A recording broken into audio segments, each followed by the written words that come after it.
សួស្តីអ្នកទាំងអស់គ្នាតើអ្នកទាំងអស់គ្នាចង់ផ្លាស់ប្ដូររូបភាពអញ្ចេះបាទឲ្យទៅជារូបភាពអញ្ចេះបាទបើសិនបើអ្នកចង់ផ្លាស់ប្ដូររូបភាពអញ្ចឹងសូមតាមដានវីដេអូទាំងអស់គ្នាដូចតទៅបង្កើតនៅរូបភាពដូចដែលខ្ញុំបង្ហាញពីខាងដើមហ្នឹងជាដំបូងអ្នកទាំងអស់គ្នាត្រូវចូលមកកាន់ Chat GPT ជាមុនសិនបើសិនបើអ្នកប្រើ computer សូមចូលកាន់ browser ឬពីពាក្យថា chatgpt.com ហើយបើសិនបើអ្នកប្រើទូរស័ព្ទដៃសូមចូលទៅកាន់ App Store ឬក៏ Play Store ដើម្បី download ហើយ download app ដែលមានឈ្មោះថា ChatGPT ដែលវាមានទាំងនៅក្នុង iOS និងក្នុង Android បាទបន្ទាប់ពីចូលហើយអ្នកទាំងអស់គ្នាត្រូវ log in ជាមួយនឹង account Gmail របស់អ្នកទាំងអស់គ្នាបន្ទាប់មកអ្នកទាំងអស់គ្នាត្រូវដាក់រូបភាពបញ្ចូលគឺដោយចុចសញ្ញាបូកនេះឯងបាទគឺ add photo ឬក៏ file អូខេឥឡូវខ្ញុំនឹងយករូបភាពមួយអូខេខ្ញុំសូមយករូបភាពនេះចុះបាទបន្ទាប់ពី add នៅរូបភាពរួចហើយអ្នកទាំងអស់គ្នាត្រូវបញ្ចូល prompt បាទនេះឯងហើយ prompt នេះគឺខ្ញុំនឹងដាក់នៅក្នុង description អូខេហើយខ្ញុំសូមឆែកមើលនឹងធ្វើការកែលោមានចំណុចត្រូវកែបន្តិច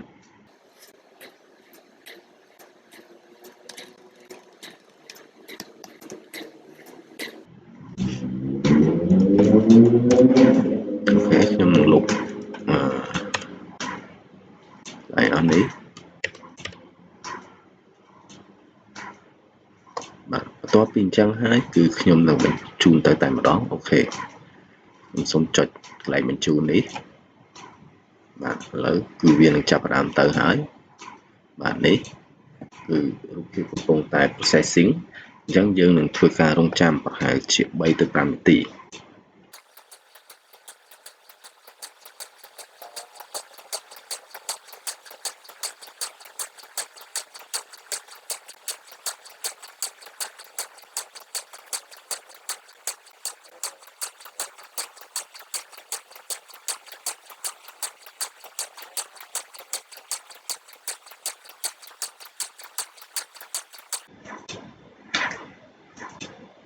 អូខេឥឡូវគឺរូបភាពគឺបានចេញមកហើយបាទនេះគឺជារូបភាពដែលយើងបាន